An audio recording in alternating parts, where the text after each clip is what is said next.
सहारनपुर की थाना गंगोह पुलिस को एक बड़ी कामयाबी हाथ लगी है, जिसमें पुलिस ने मोटरसाइकिल चोरी की घटना का सफल अनावरण करते हुए दो शातिर मोटरसाइकिल चोर अभियुक्त शमीम पुत्र सुलेमान व उस्मान पुत्र जमशेद को गिरफ्तार किया है, जिनके कब्जे निशानदेही पर पुलिस ने चोरी की 13 मोटरसाइकिल भी बरामद की है।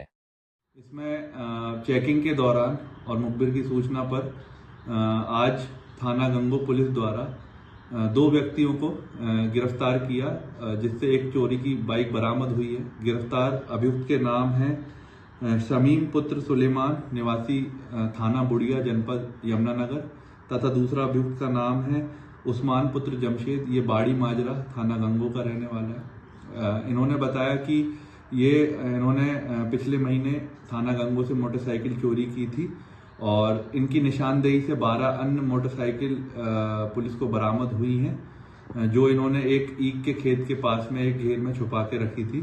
इसमें जब मोटरसाइकिल के चेसिस नंबर और इंजन नंबर से जब जानकारी की गई तो इसमें कई सारी मोटरसाइकिल चोरी की निकली हैं और इसमें जनपद यमुनानगर, जनपद जींद, जनपद अंबाला एवं सहारनपुर के जनपद के विभिन्न थानों से ये मोटरसाइकिल इन्होंने चोरी की है। इनके दो अन्य साथी भी हैं जो फरार हैं।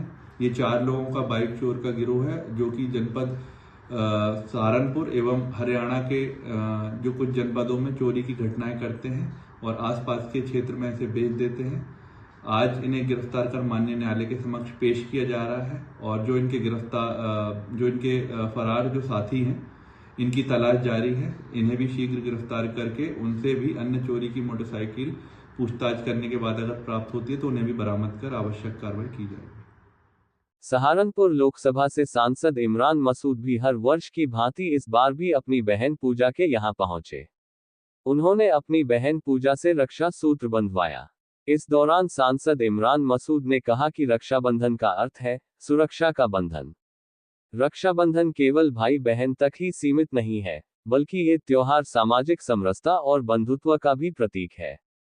बहनें अपने भाइयों की कलाई पर राखी बांधकर उनसे रक्षा का वचन लेती हैं। भाई अपनी बहनों की रक्षा और सदा साथ देने का वचन देते हैं।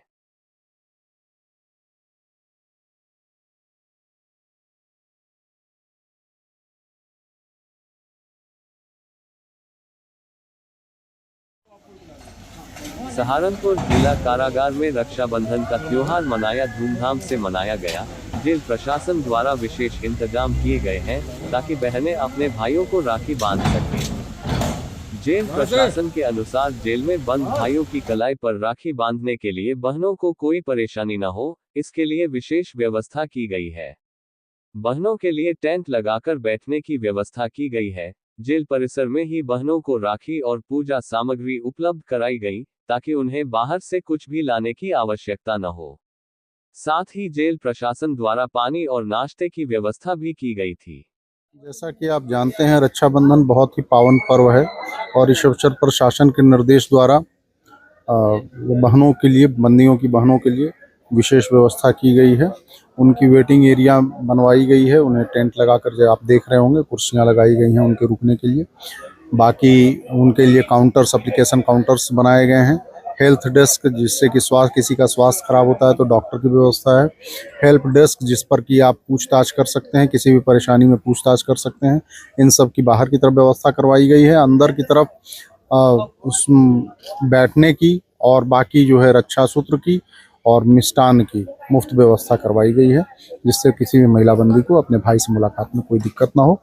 और सारी लोग तो बाहर से कोई चीजें अपने भाइयों के लिए लेकर आ रही है क्या?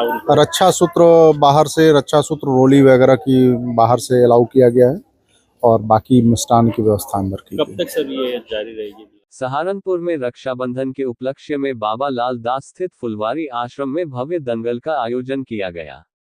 ये दंगल पिछले 70 वर्षों से लगातार आयोजित किया जा रहा है। इस वर्ष भी उत्तराखंड, हरियाणा, पंजाब, उत्तर प्रदेश सहित कई राज्यों से आए पहलवानों ने अपनी प्रतिभा का प्रदर्शन किया। दंगल में कुल सैकड़ों पहलवानों ने जोर आजमाइश की। पहलवानों का उत्साह बढ़ाने के लिए दर्शकों ने ढोल नगाड़ों की थाप पर उनका हौसला बढ़ाया। गुरु जगमोहन भारद्वाज ने बताया कि इस परंपरा की शुरुआत गुरु घसीटू महाराज ने की थी। उनके बाद बनारसी पहलवान, फिर जगदीश पहलवान, बलजीत पहलवान और जसवंत पहलवान ने इसे आगे बढ़ाया। ये 70 साल से चला आ रहा है। हमारे गुरुजी, सबसे पहले गुरुजी घसीटू महाराज जी थे, उनके बाद बनारसी पहलवान जी थे, उनके बाद जगदीश पहलवान जी, उनके बाद बलजीत पहलवान जी और मेरे परम गुरुजी जसवंत सिंह जी थे। और उनके बाद ये ड्यूटी मैं निभा रहा हूँ। कहाँ कहाँ से खिलाड़ी प्रतिभाग कर रहे हैं और किस तरह का आयोजन है? यहाँ पे उत्तराखंड, हरियाणा, पूरी यूपी और पंजाब से भी कुछ पहलवान आए। अच्छा, कितने खिलाड़ियों ने प्रतिभाग किया है? ये 280-300 के करीब लगभग है। तो क्या कुछ आयोजन रहता है यहाँ पर? यहाँ पे हमेशा से ये 70 साल करीबन, लगभग 70 साल से ये प्रतियोगिता हमारे गुरुजन कराते आ रहे हैं, जो हम अब उनके अनुसरण कर रहे हैं।